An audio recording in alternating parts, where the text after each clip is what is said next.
भारत के सबसे ज्यादा जीने वाले इंसान। नंबर 5, स्वामी शिवानंद, भारत के 125 साल के बुजुर्ग जिन्हें अभी हाल ही में पद्मश्री अवार्ड दिया गया था। इनका नाम स्वामी शिवानंद है और उनका जन्म 8 अगस्त 1869 को हुआ था, जैसा कि आप उनके आधार कार्ड में देख सकते हैं। और ऐसा आधार कार्ड भी आपको शायद ही कभी देखने को मिले। न्यूज में आए तो लोगों ने पता करने की कोशिश की आखिर इनकी जीने का राज क्या है, जो कि अभी 125 साल के हैं और पूरी तरह से हेल्दी है।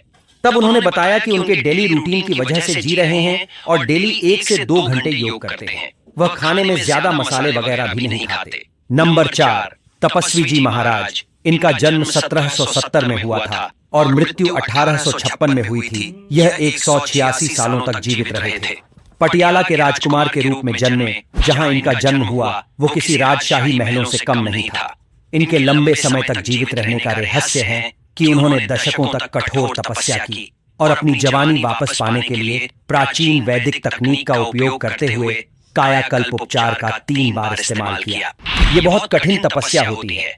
कायाकल्प उपचार एक प्राचीन वैदिक तकनीक है जो शरीर को जवान और स्वस्थ रखने के लिए इस्तेमाल की जाती है। नंबर 3, देवराहा बाबा। देवराहा बाबा इंडिया के उत्तर प्रदेश से थे। इनका जन्म 1740 में हुआ था और मृत्यु 1990 में हुई थी। यह कुल 250 सालों तक जीवित रहे थे और इन्होंने बहुत अलौकिक सिद्धियां प्राप्त करी थी। कहा जाता है कि ये बाबा बहुत चमत्कारी थे।